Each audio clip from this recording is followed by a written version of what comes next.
Hello, my name is Brittany Dennis. I am a physical therapist and restorative exercise specialist. I am here to help you take control of your health and bring a growth mindset to aging. And today I'd like to introduce you further to this concept of mindful movement and talk through the 6 concepts of being a more mindful mover. So if you haven't checked out some of our other videos about living a movement-based lifestyle or what mindful movement is, be sure to check those out. But I'm just going to dive right into the 6 concepts behind being a mindful mover. So the first concept is to develop a sense of mindfulness about your movement. So a lot of times, if we've had a traditional exercise practice, we've been told, just go ahead and hop on the treadmill while you're watching your show and you'll be done with it before you know. However, I would like to advocate for the opposite and say that a lot of our health problems come from not having a very strong mind-body connection. And in my practice, that is one big element I've noticed between adults who age really well and adults who don't, is that they have a strong mind-body connection. And the way to start to develop that skill is to adopt mindfulness about your movement.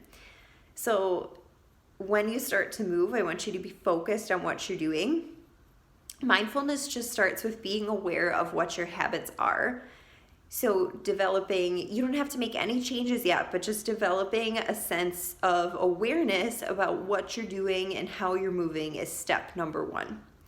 Concept number 2 is to develop this sense of self-study and learning. So in your movement practice, you're never going to be done learning. The first set of goals that you are trying to reach, the goalposts are just going to move after that. Movement has to be a lifelong practice. So the more you can implement kind of this mindset of studying yourself and just know that you're going into this and you're going to continue learning. It's just like learning a language or learning an instrument. There's always something new to be learned with anything that we're doing, and movement is no different. So I highly encourage, moving in front of a mirror so you can see what you're doing and actually study it, and also keeping a notebook with a list of things that you notice. So that does one of 2 things. That helps you develop that sense of awareness and mindfulness, but that also helps you keep a running list so that you can see what areas you've improved in and what areas still need improvement. And it just helps you develop that skill of observing yourself. Concept number 3 is to start to add different movement and alignment in layers. So when I start to teach people this kind of movement-based lifestyle, we go over what are called alignment points. And this is something that Katie Bowman has taught through Nutritious Movement. And there are a lot of different alignment points. Just with the foot alone, there are 3 different alignment points to look at. And it's really important to not look at all of the alignment points at once. So I usually encourage people to pick 1 or 2 to start with. As you start to feel more confident in your movement and alignment with those, you can add in a few more or some new ones. So this is meant to be a long-term practice. This is not a quick fix. And that's why we add things in layers. So I don't want you to be focused on everything all at once, because that's going to get overwhelming. You're not going to feel like you're doing a good job, and you're not going to want to come back to your movement practice. So it's something really important to note that you can add things in layers. You don't have to dive into everything at once. Concept number 4 is that our goal is not perfection. So again, this goes back to kind of adding some of that movement and alignment in layers, and also developing that concept of self-study and learning. If you are in the mode of learning, you shouldn't be thinking about perfection. Just aiming for a little bit better every time you practice, each and every day. You don't have to make massive changes in a day, and that's not likely to happen. And if you're focused on being perfect, then that's really going to discourage you from coming back to your practice day after day. So we're always just striving for a little bit better, a little bit different, or a little more variety. And just know there's no reason to have to beat yourself up if you think that you're not doing as well as you could.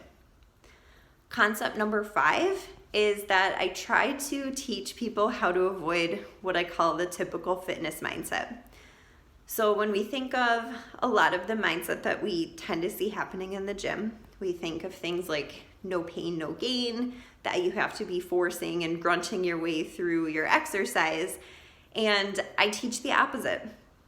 We don't want to be going to an area of pain when we're moving, because that's going to discourage us from moving. And pain is a signal to your body that you are doing something that is just not making it happy. It's something you should not be doing.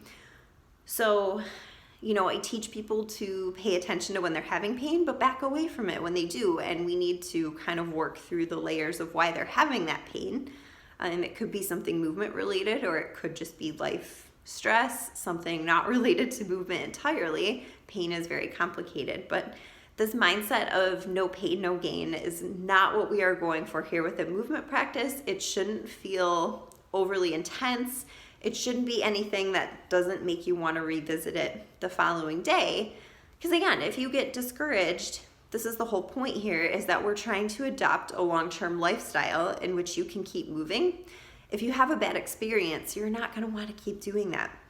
So if you're ever doing your corrective exercise, if you're trying some kind of movement and you feel like you're either holding your breath or overly exerting yourself, then it's just not time for that movement yet. We need to build up to that. So again, we don't want to overdo it with anything that we're doing here with a movement practice.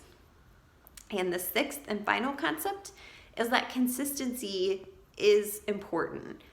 So as I said above, making sure that your movement practice is sustainable, because we want to make this a lifelong habit. This is how you're going to reach your goals. This is how you're going to keep moving well, as long as you can continue to be consistent. And when you're first starting, that might be something really small. Telling yourself, you're going to do 1 minute of movement a day is a perfectly fine start, as long as you can go back to that 1 minute tomorrow and continue to build from there. So consistency is so incredibly important. That's where you're going to get your results. And again, that goes back to making sure that your practice isn't so intense that you can't continue to revisit it day in and day out. So I hope these 6 concepts of adopting a mindful movement practice were helpful. If you'd like to learn more about building your practice, head on over to our website, advancedbalance.org. The link is found underneath this video, and sign up for our newsletters for some more tips, and thank you for watching.